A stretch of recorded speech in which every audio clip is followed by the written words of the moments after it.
My name is R. Crosby Lyles, and this is News from the Can. I'm going to try to cut to the chase here.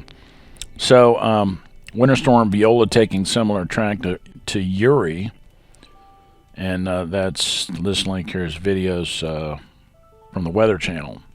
So, what I noticed over the past week or so is that we've had a repeating weather pattern, which is something that's indicative of my theory about it. Theories is that first of all, basically this is has become the rapid glacial period onset channel. Used to call it rapid onset ice age, but the Earth is in that's kind of confusing for some people. The Earth, we've been in an ice age for about the last close to 3 million years. The Earth has basically two extreme states that it goes between. It goes between hothouse and icehouse. And there's a lot of back and forth about that. I've mentioned it a bunch of times. But basically what I want to do in this video is just contrast two things. You can see it visually. It's real simple. And of course, what you just saw there, this right here, this is why I'm even talking, because a bunch of people are talking about this. You've got several channels on YouTube, for example, like Oppenheimer Ranch Project and David DeMine's channel, DAP 2030, and the Ice Age Farmer, and they all kind of sort of have a similar narrative, which is all about the grand solar minimum and what you would call a mini ice age, which is, we're already in an ice age, so what they're saying is mini glacial period, essentially. During the height of the last glacial period, I believe it was, Manhattan was covered with, was under about a mile of ice. So you had to travel from the street level of Manhattan up a mile to get to the surface of the ice. So that's how deep the glaciers are when we're in a glacial period, a real glacial period. So the theory is that that glacial periods come on suddenly. My theory about that, one of them is the methane trigger. And basically what that, you've heard things called the clathrate gun or the clathrate bomb or whatever you want to call it. And so that's the Venus Earth thing, where they say that, well, it's what happens is when there's a release of clathrate, which is methane hydrate, in permafrost, that methane causes a feedback loop, which causes the Earth to turn into Venus, essentially, or to turn into a hothouse. That we swing from the ice age that we've been in for the last 3 million years into a hothouse climate, which is what existed before that for, I don't remember how many, it was a long time. So, and my contention there is that has to do with acidity of the oceans. It's brought on by mass volcanic activity and hydrogen sulfide, sulfur dioxide, fluorine, chlorine, things like that come from volcanic activity, lowers the pH of the ocean, and that allows for the residence time of things like carbon dioxide over the surface of the ocean to jack up the temperature of the planet, but also, sulfuric acid droplets, like on Venus, happen to be an extremely good greenhouse gas. So having said all that, and in my contention is that what really happens is when you have a big release of methane into the atmosphere is that it ends up throwing a bunch of, because methane immediately reacts with, because it's a reaction body, it produces ozone, large quantities of ozone, but that ozone reacts with the methane at some point, and it ends up throwing a bunch of carbon dioxide and water vapor into the stratosphere. So here's your temperatures. What else we got here? Oh, yeah. I've been making videos much lately. I'm trying to do the floor, put a new floor in the house. Our floor has been messed up for a long time. And before I get on to this other thing, I want to mention this book here, Blowout. I haven't read it yet. But basically, the bottom line with this is, and it doesn't look like it's selling very well necessarily. I mean, it's a Rachel Maddow book. I guess she's got to put one out every once in a while. But basically what this says is this is talking about the effect of the oil business and Vladimir Putin on American politics. Texas has an enormous amount of girth and weight on American political narrative and what's happening in American politics. You know, you'll notice that they started that little back and forth about fracking. Oh, well, Joe Biden's against fracking, and Joe and Kamala are against fracking, and they're both like, no, we're not. No, we're not. You know, well, we're going to talk more about that in a minute because fracking and leaving a bunch of abandoned oil wells is one of the things that caused a whole bunch of methane to get tossed into the atmosphere. So let's drill down into this a little bit. So here's your map. This is average temperature. This is climatereanalyzer.org. I always go here. I like the graphics. It's reliable. The sources of information are NOAA, Global Forecast System, the GFS, you know, NCAR, command language. You know, it's girthy. You know what I mean? It's a real. This is from the Climate Change Institute of the University of Maine. Another nifty little outfit is out of the university. It's actually Florida State University. Florida has a Climate Change Institute as well. And one of the things that they track, and I'm going to do a video about this later because we were hit by a tornado here back in November. And we're seeing these repeating weather patterns, which again is indicative of, and from my standpoint, my theoretical position, is that repeating weather patterns is indicative of rapid onset glacial period. So my whole channel basically is all about rapid onset glacial period.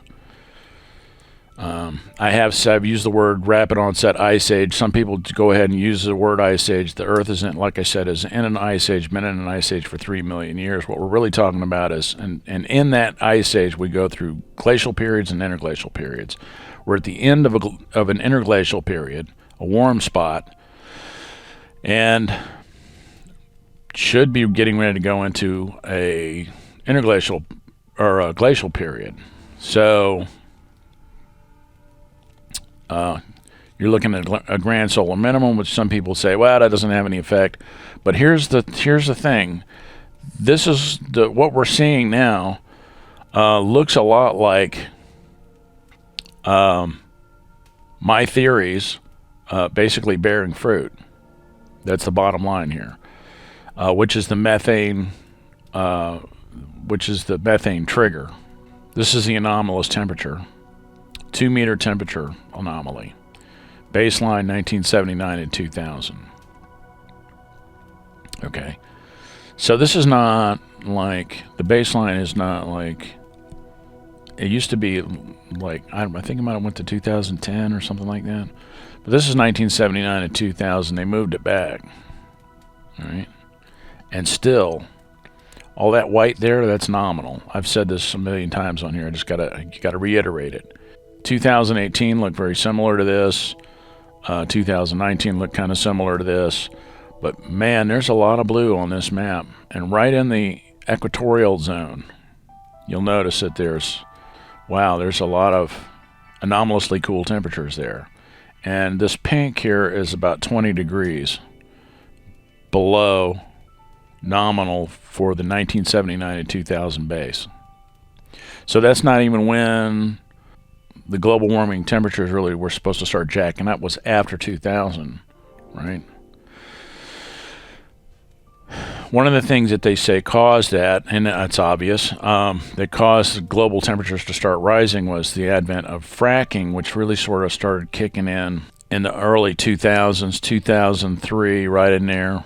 You know, you had the Iraq War made fracking more profitable, and then they just ran in, and I've made videos about this before. They just ran in and just just drilled as many fucking holes as they could drill in the lower 48 contiguous United States, and abandoned just about every one of those oil wells. There's like millions, which is mind-blowing. According to the, you know, Vice News, you look it up, there's like millions of abandoned oil wells in the lower 48 contiguous United States where they probably used fracking. And those oil wells necessarily leak methane. So, this is geopotential height. It's the height of 500 hectopascals, which is about 500 millibars. Sea surface pressure is right about 1 bar. So 500 millibars is about half of that. So it's about half an atmosphere. I think they use that so that you know that they're talking about geopotential height.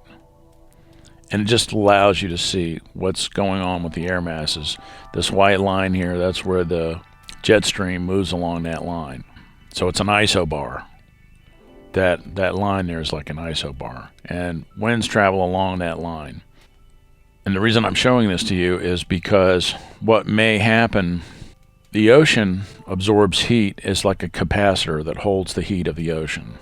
So when the sun is obscured, the land has a tendency to lose its heat much more rapidly than the ocean. And of course, that's mitigated somewhat by the presence of reactive gases that might, you know, produce a greenhouse effect. But when there ain't no sun, things like carbon dioxide have a tendency to fall out of the sky because it's dew point. Part of my theory is that because of that, when there's an occultation of the sun, when the sun is blocked, you'll have these weather patterns that'll get locked into position. This blue up here is the polar vortex, which looks pretty crazy right now. If we were to look at the south polar vortex, which is a lot tighter, it's a lot, you know, it looks more like a sort of like a round circle. It's a little crazy looking, just a tad, but not terribly insane. And as you can see over here, it's pretty cool down there. So essentially what you're looking at is temperatures that are anomalously cool for the 1979 to 2000 baseline. Juxtapose that with this. 1,000 parts per million. Now this is the Copernicus Atmospheric Monitoring Service, which, and I'm repeating myself, but it bears repeating, it was put in place to shame polluters. That's one of the big reasons why it's there. This is one of the most advanced satellite systems in the world that's been put up recently, in recent years.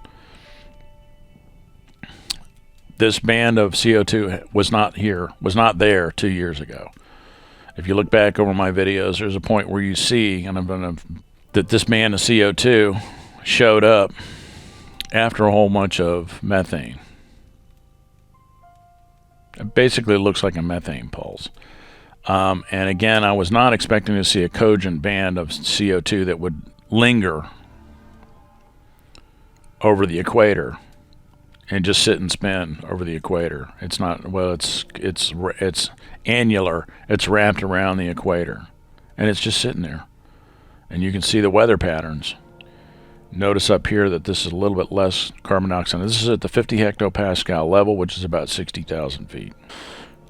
It's Tuesday, 16th February, which is today. All right.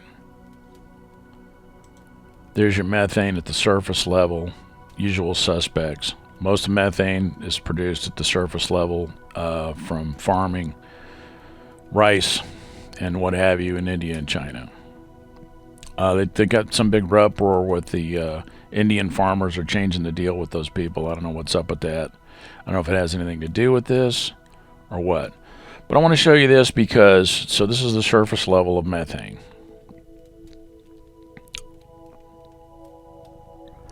And you can see the hot spots. This is an oil, this looks probably an oil facility up here. Fallsbart is over here. I'm not sure. I can't remember what the name of this island is up here above Siberia. But there's an oil facility up there, and it leaks methane pretty prodigiously. And most of the methane, you can see there's a lot of methane that leaks that's coming off from wetlands. Most methane comes from wetlands and farm production, and between 30 and 60 degrees north latitude. So years ago they never found a methane pulse. However, I do want to mention that this is ozone, and this is total column. Why ozone is important is because if there were no volatile organic compounds in the Earth's atmosphere, there probably wouldn't be very much. There wouldn't be very much ozone either. Ozone comes from volatile organic compounds, and to the point that there is a distinction between non-methane volatile organic compounds, VOCs, and they produce ozone, which that ozone turns around, reacts with the methane, produces and injects a bunch of water vapor and carbon dioxide into the stratosphere. 50 hectopascals is the stratosphere. This is the stratosphere. So, and according to Richard P. Wayne from back in 1984, one of the first books that he wrote about atmospheric chemistry, according to him, greenhouse gas in the stratosphere causes global cooling. That's a function of statistics because of the proximity to space. And what I was going to say about this is I'm like, well, that could be from leaking from permafrost. It's possible. I mean, that's happening. We've heard reports from people like Guy McPherson. He's talked about people that have sailed through the Arctic Ocean and have seen the water bubbling like ginger ale. And that's possible. That is possible. But what happens next? Does the Earth turn into Venus? So when you look at the geologic record and you look at climate on the geologic record, it's very spiky. And it will go through these like wild hot, cold type of things.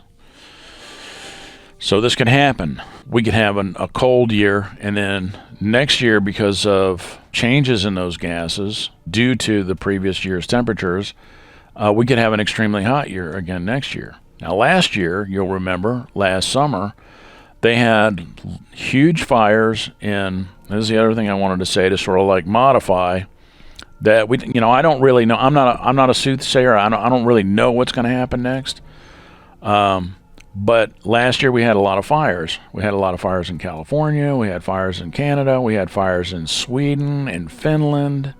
A lot of these northern areas. And one of the things in the geologic records that you find is you'll find these lakes in the lower 48 contiguous United States up here, I think, and maybe Canada. You'll find these lakes where there are all these woolly mammoth corpses, like a whole herd of woolly mammoths drowned in a lake. And they say, well, that's like maybe indicative that a meteor hit and that they were all taking cover. No, it really sounds more like fire to me. It sounds more like they were trying to get away from a fire. And, prehistory, you had these large prairies in the Midwest, and those things, even actually in the 1800s, the prairie would catch on fire and burn for weeks. So, people talk about the grapes of wrath. What's up with that? Why was what was the temperature spike due to? And well, that was 50 years after they cut every goddamn tree down in California and burned the shit in locomotives. That's when the Continental Railroad went through. So the long and the short of that is, you've got all this greenhouse gas in the stratosphere right now, and you got this shit going on. Record temperatures in Texas, which, by the way, is poetic justice, because this mess is due to Texas-centric politics. Texas politics has had America by the nutsack for a good 100 years, really. And to the point that Joe Biden and Kamala Harris can't even have an off flavor of an opinion about fracking. And I'm like, pick your poison. Y'all want to frack? The chemicals they use are pretty toxic. They're volatile organic compounds and cancer causing and all that stuff. You know, they got to inject the stuff in the ground, causes earthquakes and everything else. And then there's this. And with all that, you know, and Greg Abbott, the governor of Texas, is blaming the Green New Deal for having power outages. And I'm like, dude, the Texas, and Robert Reich even said it was, the Texas, you know, the Green New Deal hasn't even started yet. This is all on you, bro. You know, Rick Perry was the governor for a long time. Texas has got windmills and solar panels and nuclear power plants and oil-fired power plants and coal-fired power plants. They got it all. And if you got power outages, that's on you, man. You know? Texas is like the energy state. It used to be you could see the whole grid was, you know, there was an outline of Texas. And I'm like, you know, if you guys got power outages, yeah, somebody really screwed the pooch there. So, you know, blame somebody else if you want to. But, you know, that mendacity is really kind of sort of wearing thin. The question is, what is this going to do? You know, we can have a yo-yo climate for a while. The geologic record shows that before every glacial period, there's a period of advanced global warming, where I'm going to get this right. I think if you're looking at this, so where the temperature will climb, and then it'll peak. The peak, high temperature, it'll be a sharp peak like that. So that means there's a rapid turnaround in temperature. So it'll get super hot. And then keep talking about, well, there's the hockey stick. We're on this hockey stick. Well, all the hockey sticks that have happened over the last million years or so rapidly turned around. And my theory about that is that it's methane.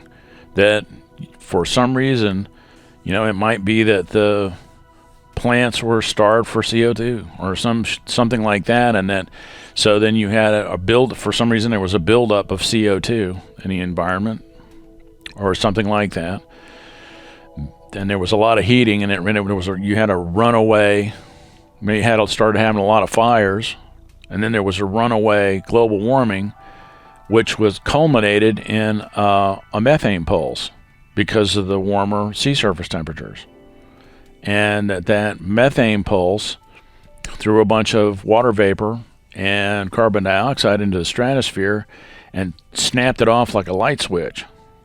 So then you had advanced global cooling that lasted for it lasts for about 90,000 years. The cooling lasts a lot longer than the interglacial period. The glacial periods last for an indeterminate amount of time, but it can last 90,000 years. And the interglacial periods typically last for about 10,000 years, and we're at the end of one. We're at the end of interglacial period, so we're due. You know, and you have some people saying, well, carbon dioxide doesn't have anything to do with it. Well, maybe, and maybe it doesn't. I think it's probably moot by now. Because this thing right here, this is brought to you by, this is a product of Texas right here. This is a product of Texas politics. The Iraq War, which drove the price of oil from $17 a barrel to $145 a barrel, right? So in 2002, the oil companies were all in Texas were all sucking wind, and by a few years later, when after the Iraq War came into play and it was $145 a barrel, oil companies were making record profits. And Rachel Maddow wrote a book about it, about how the oil industry has been driving American politics for this whole time.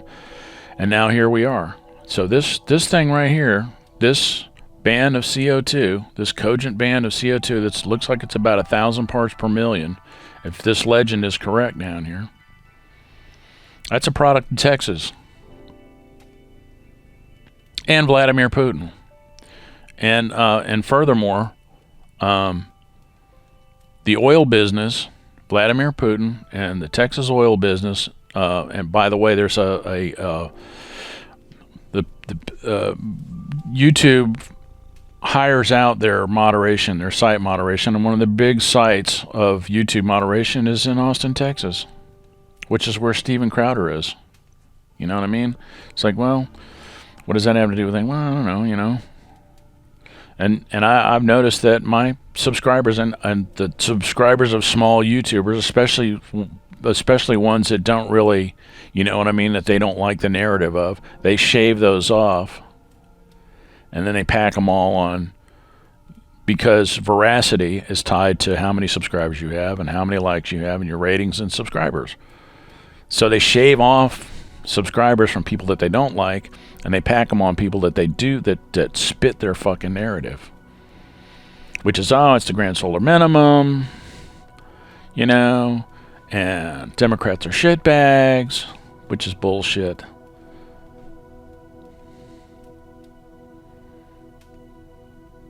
So,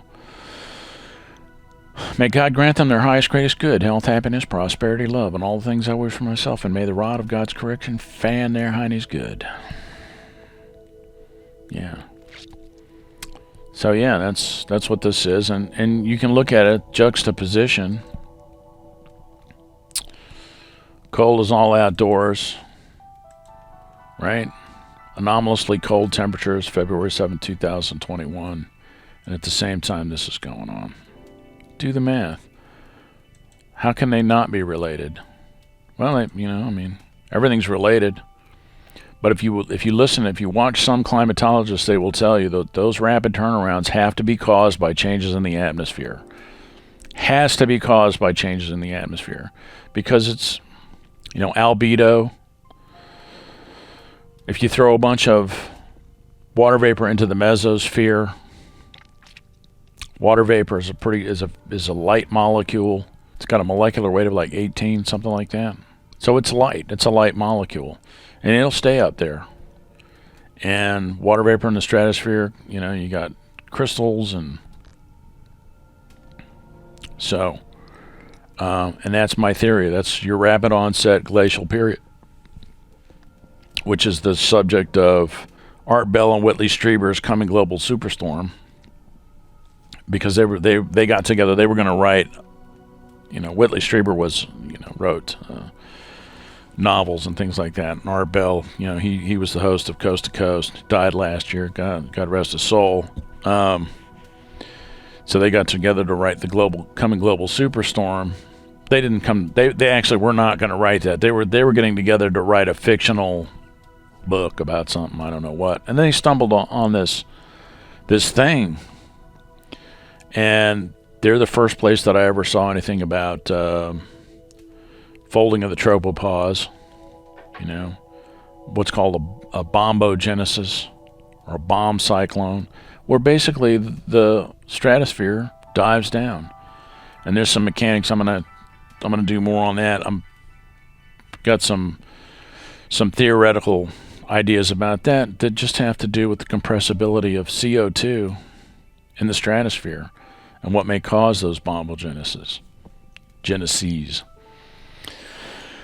I've said a lot about the, you know, sea surface temperatures, doing some funky things. And but really the thrust, you know, I gotta jump in here and weigh in about all these cold temperatures. We had an extremely cold winter back in 1983, 84. It was in Gainesville, Florida. We had like temperatures in the teens for like over a week. You know, and that was from El Chichon, I believe, and a couple of volcanoes that threw some, and I just need to touch on that real quick, that threw some sulfur, you know, that threw some ash into the stratosphere. That causes global cooling. Same thing with water vapor and ice crystals and things like that. Very similar. Back to the fires thing, you know, we had a lot of fires, and when you're blocking the sun, the surface of the earth is going to cool off. So that's why they say, you know, that sulfur compounds equals global cooling, which isn't necessarily true, because if you have enough sulfur compounds, it gets into the ocean, it lowers the pH of the oceans, and then you also get things like sulfuric acid droplets in the atmosphere, which will cause actually warming of the stratosphere. But when you get occultation, or you get like shading from particulates, that can be caused by volcanic activity. It can also be caused by fires. if you look at nuclear winter, there was this Alan Sorkin, I guess it was called The Newsroom, and one of the very famous episode where they have this climatologist on and they're interviewing, and he says, the guy basically says, game over. Well, we could have put these changes into play. Yeah, that would have been cool 20 years ago to put these changes into effect, but it's too late. We're all doomed, basically is what he's saying. And he says, the child is born today that will die from the collapse of the biosphere. The climatologist is asked, so what's this going to look like? And he says, well, endless fires, too many to put out, blah, blah, blah. And I'm like, I kind of filed that away. And I'm like, yeah, that sounds bad. And it was right around Hurricane, what was it, Wilma that came through? Something like that. And our power was out for a while. And it was chilling. It was chilling to watch that. And I'm like, yeah, well, man, endless fire. Well, wait a minute. One of the things that they say about nuclear winter, why nuclear war is undoable, is that there will be all these firestorms. And those firestorms will throw so much shit up in the atmosphere that it will cause a nuclear winter that will last for years and years and years. And I'm like, what's the difference between that and a whole bunch of fires in California and a whole bunch of fires in Siberia and Sweden and Finland and all that? So how do we know that these cold temperatures right now aren't being caused by all those fucking fires that were going on last summer? Right? I mean, to the point that they've got images, and this is over the past several years, of fire-nados. That's a firestorm. A firestorm is a fire-nado. Like a tornado made of fire. And it just shoots that material up into the stratosphere. And we have had a lot of volcanic activity lately and stuff like that. But, you can just look at I just want to point this out. Having said that. Fine particulate matter, micrograms per cubic meter, provided by CAMS. Wow, that's pretty thick that makes sense, right over the Sahara Desert. And of course, the farmers in India, they burn their crops, their old crops, to put in new crops. The potash puts the potassium right back in the soil. But here's sulfur dioxide. That looks pretty ghastly. This is total column. So that means from the surface level to 50 hectopascals. But when you start stepping through this, you go and start at the surface level. Right? Not too bad. And then step up a little bit, 850 hectopascals. But anyway, let me get to the chase here. So yeah, 850. It's a little bit higher. It's like 1,200 feet. 1,200 feet, something like that, 1,500 feet, 850 hectopascals pressure. So, yeah, wow, that's pretty breathtaking. Man-made sources, Mexico, of course, Chile, China, you got everything wafting off of China. It's a good thing they're kind of tightening up on that. So yeah, that's a lot of stuff, but it's all in the lower. This is not in the stratosphere. This is not where this will cause global heating. That will cause global warming right there. Absolutely. Which is acid rain causes global warming. More than, really more than CO2, or as much as. And you go up to 500 hectopascals, all of a sudden it's starts clearing out from around the equator and building up around the North Pole, 300 hectopascals. It starts thinning out. So my point here, just to get right to it here, 50 hectopascals, nothing. Okay? So that means that this material that they were going to put in the stratosphere to cause global, to cool the temperature down, the geoengineering thing they were going to do. Well, some global cooling going on right now, and it ain't got nothing to do with sulfur, because this is at 50 hectopascals, 60,000 feet, which is where this carbon dioxide is. And this methane, if you look at the same place, 50 hectopascals, see that band of methane there? Not much methane around the North Pole. It gets eaten up. It gets eaten up by the ozone that it produced, and it just kicks that water vapor right up into the mesosphere probably. But I can't see that, and I'm a working dude. You know what I mean? Due diligence. Got to find that data, and it has been a little hard to find. It would be nice if they had some visualization. You know, if they had some graphics that could show us what's going on. I'd like to see what's going on in the mesosphere. That's something that Richard Lenzen, you know, these are people that need to be contacted. Professor, what is it, Professor Emeritus at MIT? You know, he's the guy. And you know, he will be able to tell you what's what here. But this is why I say pretty clearly that this carbon dioxide right here came from methane. There's methane in the same place. 50 hectopascals wrapped around the equator. And it's cold as fuck out right now. Sorry about my language, but you know what? I do that because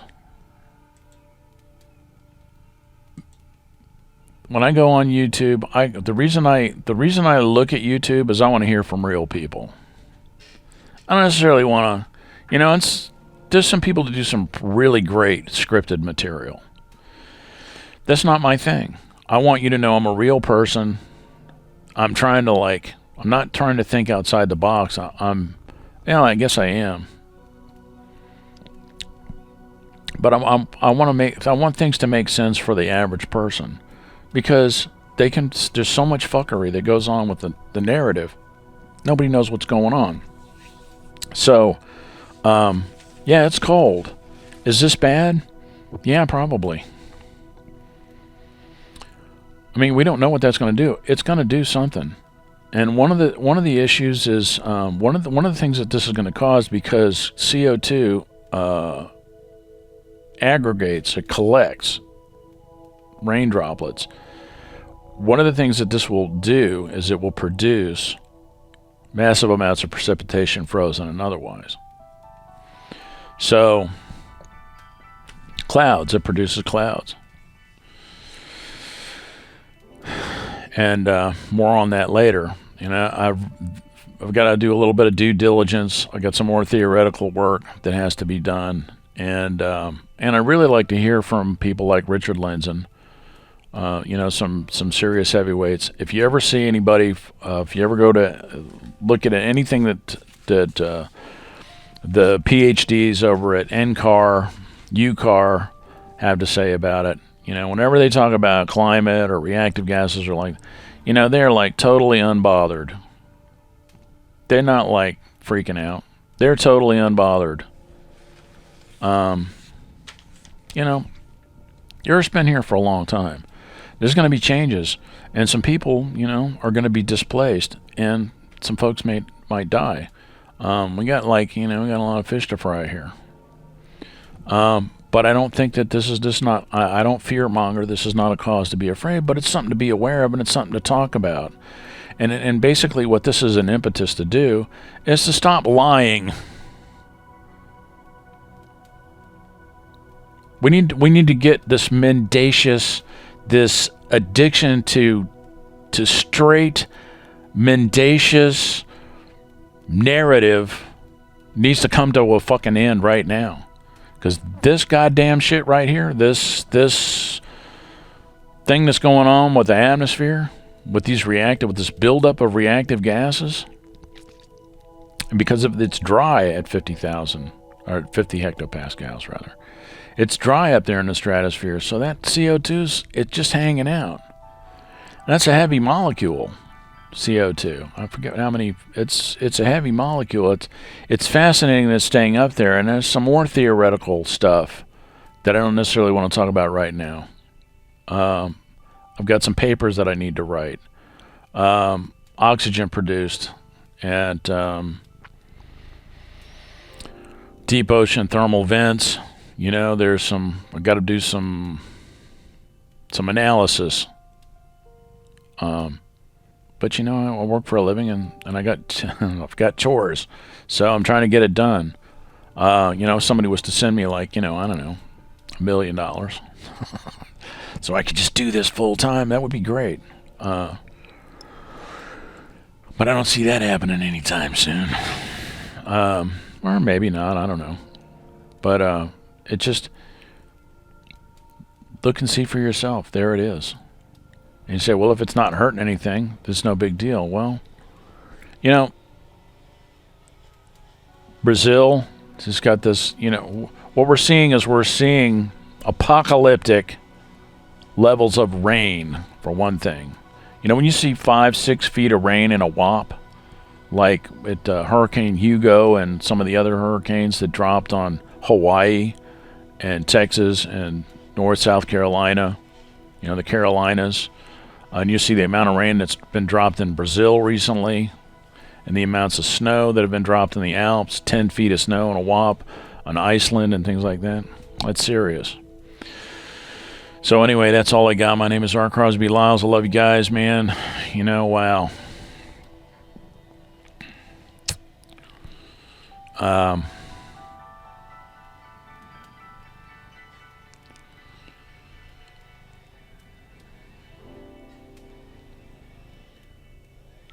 It's good to be prepared. And I keep bringing up the ham radio thing. You know, you can buy them cheap, little handheld. I don't sell any of that stuff. You know, I'm not an affiliate for anything. Because for some reason I feel like it would, you know, would denigrate my, you know, what I'm really trying to do here, which is just be real and just throw this shit out so people can really see and think about what's really going on. But you can get them, and they're not that expensive, $69 for two, something like that. Shortwave, handheld radio.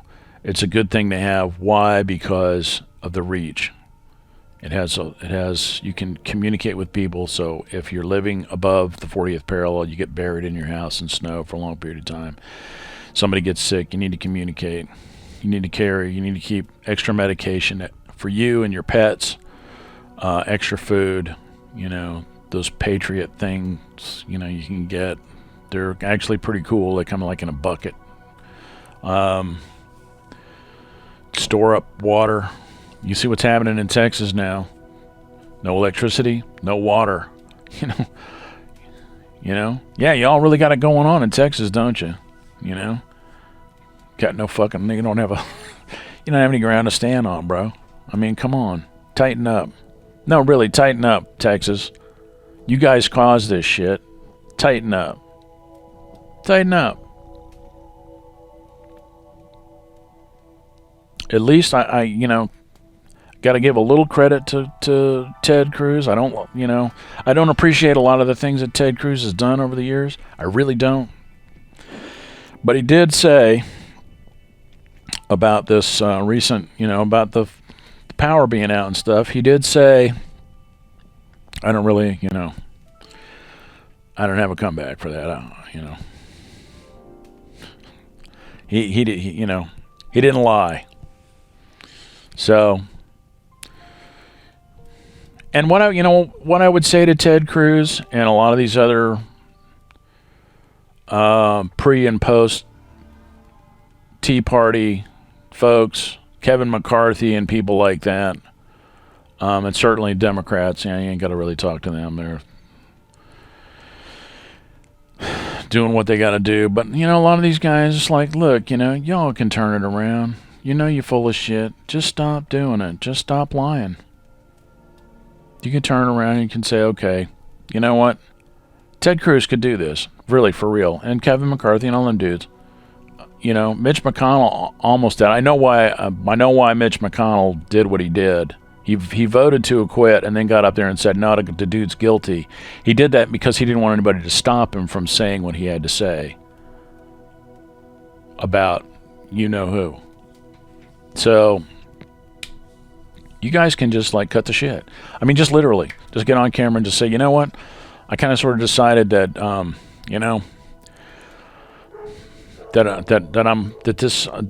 I'm tired of eating this shit sandwich, And from now on, I'm turning over a new leaf. I'm going to cut the shit, and we're just going to get together and work for the American people, and we're going to just tell the truth. I'm just going to, Kevin McCarthy and Ted Cruz and all those people and Holly, that guy. I don't. She can go. Dude, really, I don't know about him, but a lot of these other cats, y'all could just like sort of turn over a new leaf. Just say, you know what? I'm turning over a new leaf. We're going to cut the shit, and we're going to get down to business for the American people and for the world, really. And that's that. Get off the narrative chuck wagon, because it's not feeding real well anymore. We're all human beings. I don't want to vilify anybody. But,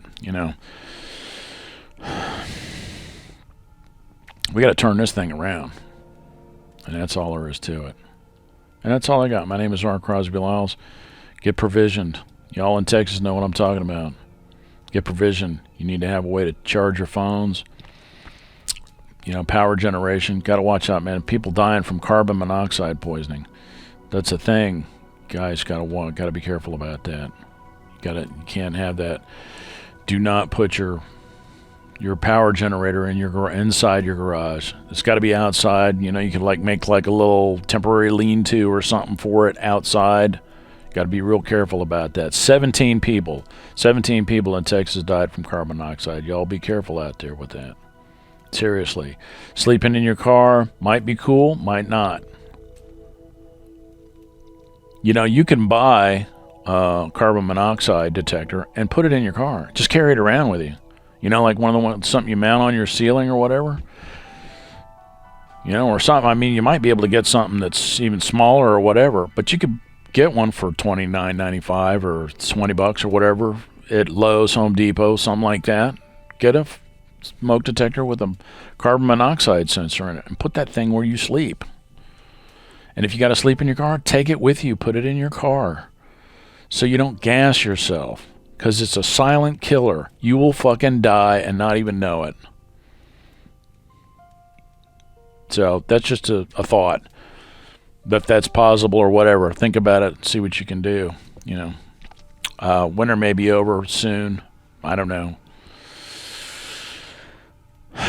We got to see what the groundhog says. But anyway, this is ongoing. I mean, this shit is gonna, these weather patterns that get locked into position. That's a thing. That's gonna be a thing. It could mean large quantities of ice and snow and things like that. If it's a reglaciation type of thing, it could be serious. Especially you cats up in Siberia and Sweden, Finland, Canada, China. Forget about it. God damn. China, it gets cold as hell in China. Up around Harbin and places like that. Japan is the snowiest. It has some of the snowiest areas on the planet. So y'all be careful out there. That's it. My name is R. Crosby Lyles. Love you guys. Take it easy, and see you next time.